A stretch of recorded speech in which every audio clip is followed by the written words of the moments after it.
Cerita akan kembali berfokus pada Robert yang merupakan mantan pasukan intelijen khusus yang sengaja memalsukan kematiannya untuk bisa berbaur dan membantu orang-orang di sekitarnya. Dalam perjalanannya menuju Turki dengan sebuah kereta, Robert yang selalu tampak biasa saja memiliki misi untuk membawa kembali seorang anak yang diculik oleh ayahnya sendiri, di mana ayahnya tersebut merupakan orang yang sangat kasar dan membawa anaknya hanya untuk menyakiti mental mantan istrinya. American. Guilty. How about a man who kidnapped his own daughter? Setelah mengungkapkan maksud dan tujuannya, sang ayah yang terkejut lalu menyuruh anak buahnya untuk menyerang Robert. Di sini Robert kembali melakukan hipotesis prediksinya, lalu membantai mereka semua.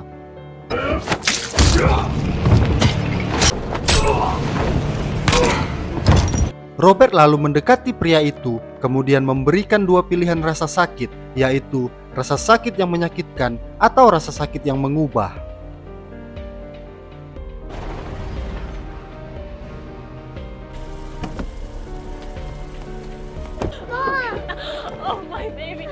Setelah mengembalikan anak itu kepada ibunya, Robert kembali menjalani aktivitasnya, di mana saat ini Robert bekerja sebagai seorang supir taksi online. Roberto, it's not easy. Sama seperti di film pertamanya, di sini Robert selalu memperhatikan orang-orang yang ditemuinya, di mana ketika ia menemui seseorang yang mendapatkan ketidakadilan, maka ia akan bertindak menjadi sosok keadilan itu sendiri. Assalamualaikum. Waalaikumsalam. Robert yang tinggal di sebuah rumah kontrakan juga selalu bersikap baik kepada para tetangganya.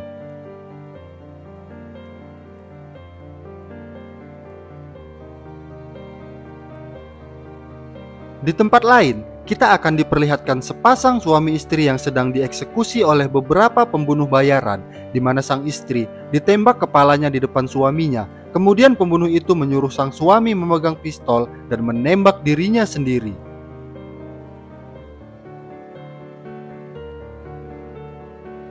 Kembali ke Robert.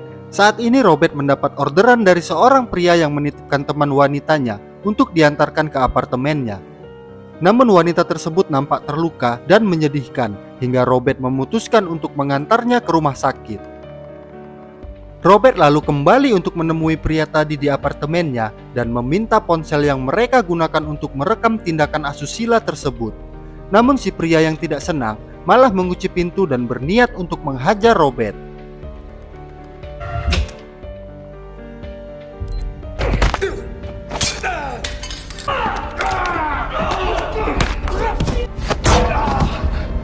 Tersisalah seorang pria yang terlihat cengeng, lalu Robert meminta tangan yang ia gunakan untuk menjamah wanita tadi, kemudian mematahkan jarinya. Make sure I get a 5-star rating, Junior. Saat akan pulang, Robert menyadari kalau ada seseorang di kontrakannya, lalu masuk dengan sangat hati-hati. Ternyata itu adalah Susan yang merupakan teman lama dan satu-satunya sahabat yang dimiliki Robert. Susan dan suaminya juga merupakan orang yang membantu Robert dalam memalsukan identitasnya saat ini dan masih aktif di departemennya. Sebelum pulang, Susan memberi sedikit nasihat agar Robert bisa berdamai dengan masa lalunya. Make peace of it. And I'm the only friend you've got. Keesokan harinya Robert terkejut melihat kebun milik tetangganya yang rusak serta terdapat coretan di dinding yang merupakan ulah dari para gangster. Robert pun memutuskan untuk membantu dengan membersihkan coretan tersebut. Lalu datanglah seorang anak yang juga merupakan tetangganya bernama Miles. Saat ini Miles yang masih sekolah hanya hidup seorang diri dan bekerja serabutan untuk memenuhi kebutuhan hidupnya. Miles pun menawarkan diri untuk membersihkan tembok tersebut dengan biaya yang murah dan tentu Robert dengan senang hati menyetujuinya. Cash, Okay, cash. Berpindah ke Susan yang sedang melakukan video call bersama suaminya Brian dan rekan kerjanya Dave yang juga merupakan orang yang dulu mengenal Robert. Di sini mereka sedang membahas kasus pembunuhan sepasang suami istri yang kita lihat di awal tadi, di mana pasangan itu juga merupakan orang yang bekerja untuk agensi mereka. Susan dan Dave lalu menuju ke Belgia untuk menyelidiki tempat kejadian tersebut. Di sini Susan tampak seperti menyadari sesuatu, namun saat Dave bertanya, Susan pun seolah menutupinya. Mereka lalu kembali ke hotel dan saat akan menaiki lift, terlihat dua orang pria yang membawa tas besar juga memasuki lift tersebut. Setelah berpamitan dengan Dave, Susan yang tiba di depan kamarnya tiba-tiba mendapat serangan dari dua pria di lift tadi.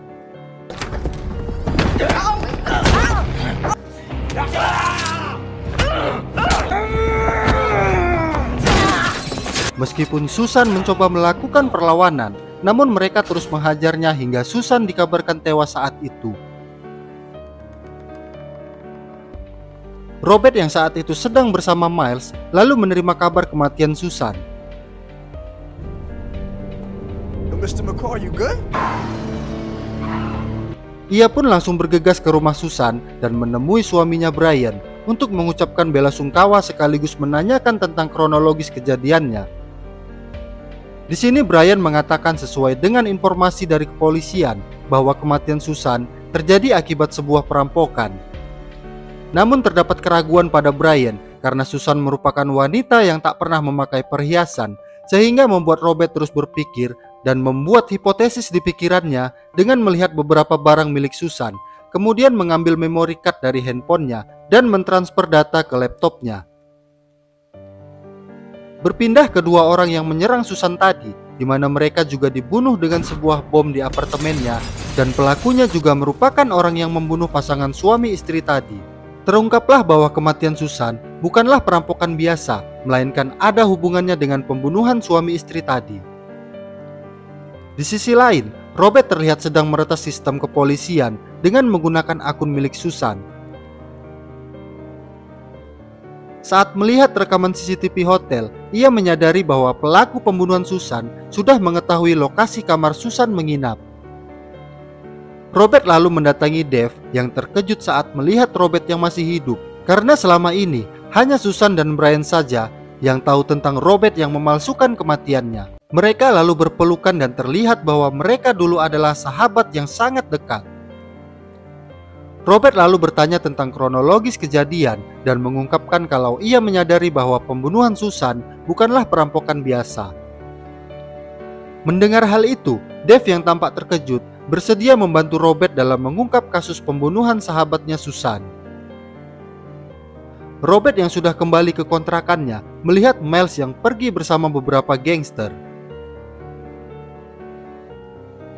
Malam harinya, Robert kembali menganalisa kasus pembunuhan suami istri tadi dengan melakukan simulasi dan membayangkan dirinya berada di tempat kejadian.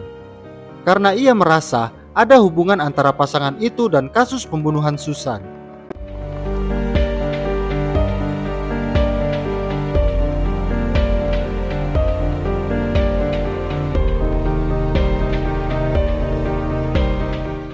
Keesokan paginya, Robert yang tak melihat keberadaan Miles berpikir kalau Miles sedang bersama teman gangsternya. Robert lalu bergegas menuju markas mereka dan dengan kemampuannya, ia berhasil melumpuhkan penjaga tempat itu dengan sangat mudah. Saat itu Miles ditugaskan oleh teman gangsternya untuk melakukan pembunuhan, tetapi raut wajahnya terlihat ragu untuk melakukannya.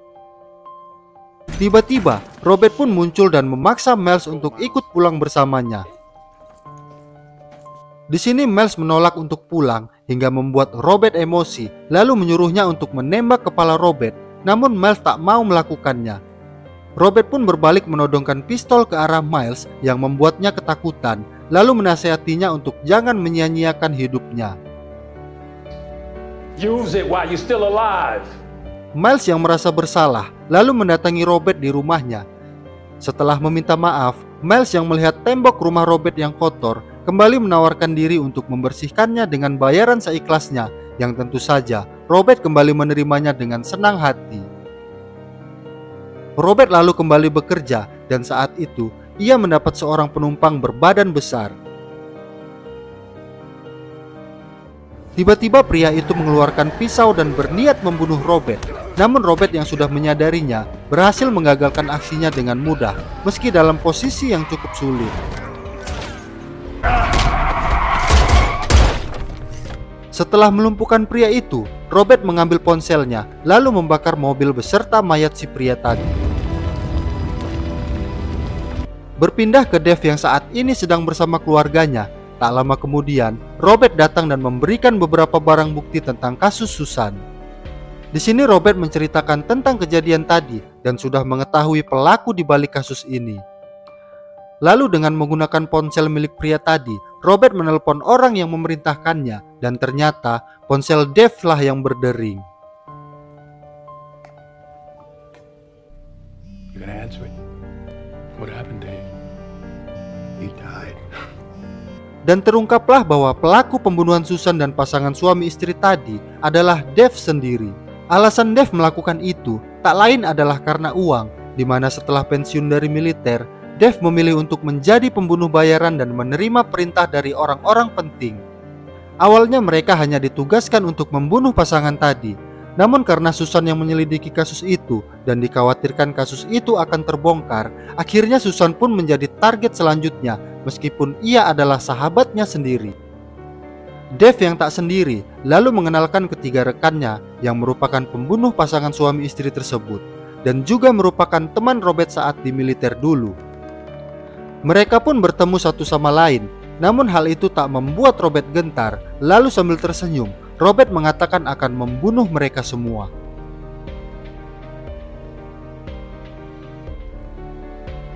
Setelah Robert pergi, Dave dan rekannya lalu pergi menuju rumah Brian untuk membunuhnya. Namun Robert terlebih dulu menelpon Brian untuk kemudian mengamankannya ke sebuah hotel. Who's coming after me? Because you're a loose end. Karena tak membuahkan hasil, Dave memutuskan untuk mendatangi Robert di rumahnya, di mana terdapat Miles yang saat itu sedang mengecat kamar Robert. Menyadari hal itu, Robert segera menelpon Miles lalu menyuruhnya untuk bersembunyi di sebuah ruangan rahasia. Go to the bedroom. Go to my bedroom. You'll see a bookshelf. What, you want me to read it? Pull the book out. Saat Dave masuk, terjadi sebuah momen menegangkan ketika Dave berdiri tepat di depan cermin dua arah di mana terdapat Miles yang bersembunyi di baliknya dan akan menembak cermin tersebut hingga membuat Miles sangat ketakutan.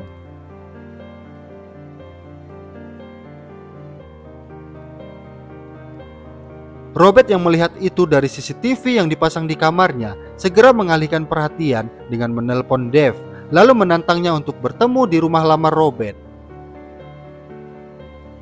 Saat Dave dan komplotannya pergi, Miles perlahan keluar untuk kembali ke kamarnya. Namun tiba-tiba Dave kembali muncul dan menodongkan pistol tepat di kepala Miles. Di sisi lain, Robert akhirnya tiba di sebuah kota di tepi pantai, di mana itu merupakan tempat ia tinggal bersama istrinya dulu. Dan saat itu sedang terjadi badai besar hingga membuat semua orang harus dievakuasi.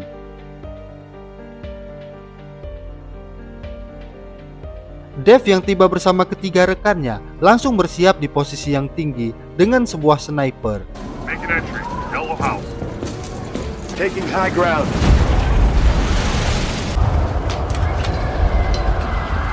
Ketiga rekan Dave lalu menyebar untuk mencari keberadaan Robert. Making entry. North side. Di sini Robert kembali membantai satu persatu dari mereka dengan sangat sadis dan brutal. Shots fired. I'm going in. Going. Oh, fuck.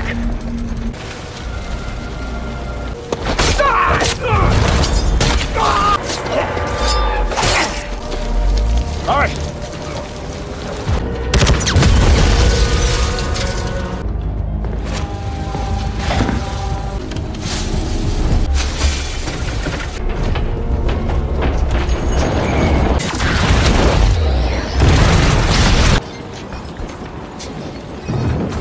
Hingga tersisalah Dave yang masih bersiap di sebuah menara.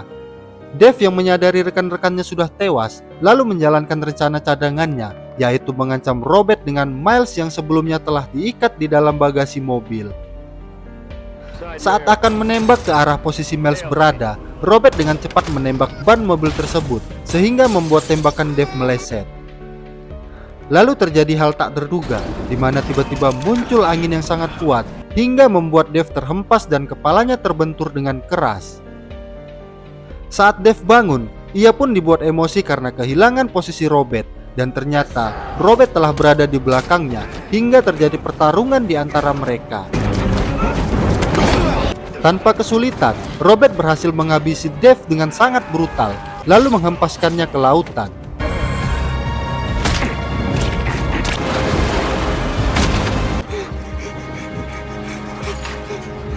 Yeah, went in and out. It's not bad.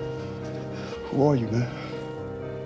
Setelah semua selesai, Robert terlihat duduk di dalam rumah lamanya sambil mengenang saat-saat bersama istrinya. Di akhir film, terlihat Miles yang sudah memakai seragam di dalam sebuah bus sekolah dan menjalani hidup normal untuk mencapai cita-citanya menjadi seorang seniman.